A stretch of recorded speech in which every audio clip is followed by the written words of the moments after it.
Sometimes as an artist you have to choose your name, and sometimes the name choose you. This is a little history of nicknames. Let's go through it.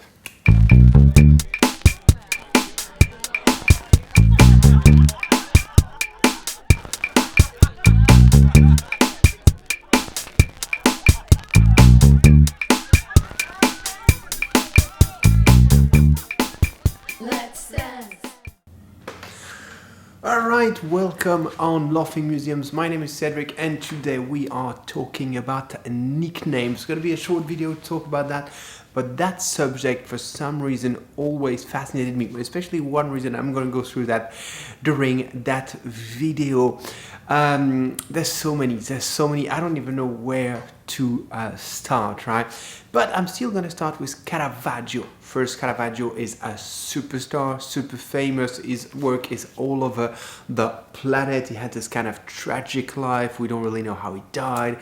He was a troublemaker. That's why I love him so much, right? But Caravaggio was not his name. And you know why he chose the name Caravaggio? Because if you think of the big three, Leonardo, Raphael, Michelangelo, right? So those guys were actually their real first name. There's no such thing as last name in the time of the Renaissance. They're not in use, they're not really named. I don't want to go too deep into that, but basically use only your first name. And when your first name is already taken, well, you have to come up with a nickname, or sometime they will give you a nickname as well. And I'm going to take some example of that. Just for Caravaggio, well, you know what was the real name of Caravaggio? Michelangelo. And then you can see he could not go with a career with this one, as he was already taken, of course, by the famous sculptor and painter of the Sistine Chapel in Roma, Italy, of course, right? So Caravaggio was the workplace of his father. How random is that? The workplace of his father. It's like he chose the name just like that, right? It's like a friend of mine is having a band named Paris.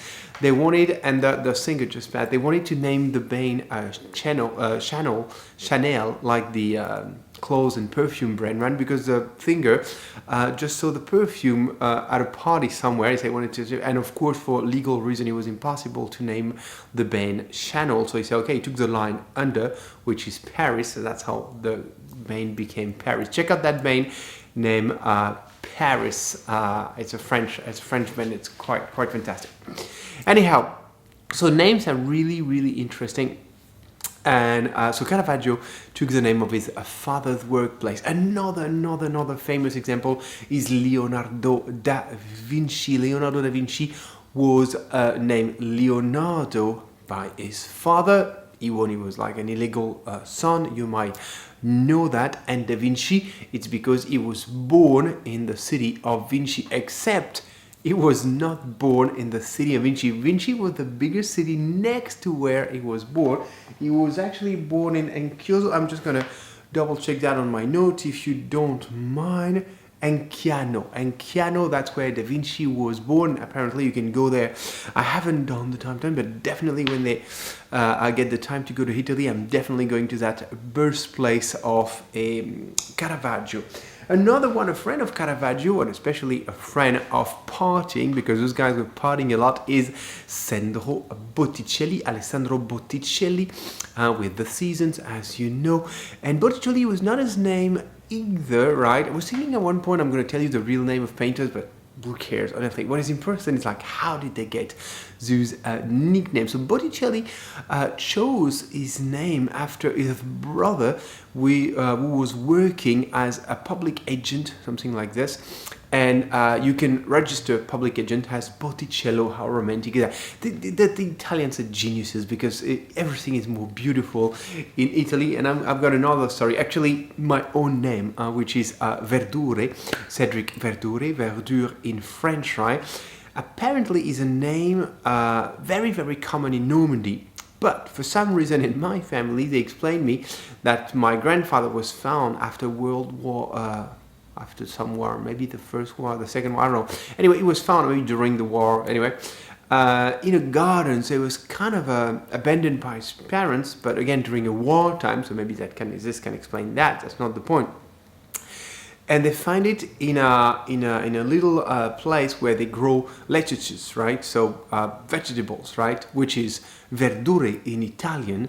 And I was always kind of having a complex relationship with my name until one day an Italian girl told me verdure, ma che bestiale. And I found that absolutely fantastic to find that a vegetable name is actually have some bestiality in it. I really like it.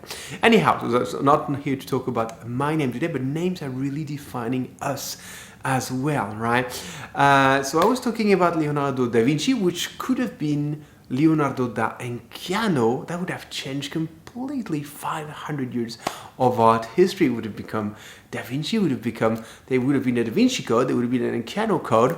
That's less selling. Probably you have to go with another title on this one. Another name that I really like is, and probably one of my favorite painter of the late Renaissance, is Tintoretto from Venice, Italy still. And even though he was really independent back in the days, of course. And what is interesting with Tintoretto, it was not his name was Robusto. What a beautiful, strong name, Robusto. You can go with a career with that, right? But no, he went with Tintoretto because making colors for clothes was a family business, and so he just took the name after that. Or maybe somebody called him that, huh? Another example, I talk about that on my video on Bronzino, and you can go check that video on Bronzino. Bronzino was because the color of his skin was actually darker, so they call it bronzino, like a bronze, like the bronze statue antique. Was that a noble term? Was that kind of a little bit of racist? Probably a bit of both. And you have to imagine, and I'm thinking about Renaissance as I'm falling off my chair, I'm thinking about Tintoretto. You have to imagine the life of these painters in Renaissance were really kind of savage. This guy were really criticizing each other a lot in the streets, and it was like making fun of each other. So really, you have to imagine there was quite a special time. Moving on to Rosso Fiorentino. Rosso Fiorentino is interesting, got a beautiful Christ in the Louvre, which is absolutely unique. And Rosso was a blonde Venetian, or a redhead, that could be as well. And that's why he's using that to put red hair on the Christ he's painting. Plus he spent the end of his life, he spent some time in France, in Fontainebleau, and quite a life of this Rosso Fiorentino. That painting, by the way, might be his last painting. That beautiful Pietà by Rosso Fiorentino, right? And finally, last but not least, Sodoma. Sodoma, as well as Botticelli, as well as Da Vinci, was a proud homosexual. And he was also very rich. He was very famous in Siena, Italy. And in Siena, Italy, there was a famous tradition, and I forgot the name, I'm going to write it here. Palio, I think that's the name. It's a race with horses in the city of Siena.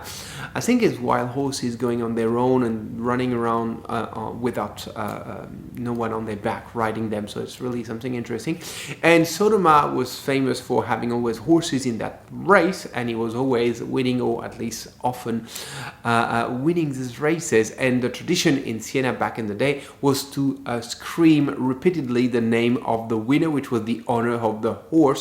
And so I can always imagine the entire city of Siena saying the name Sodoma, which is clearly after what you sing.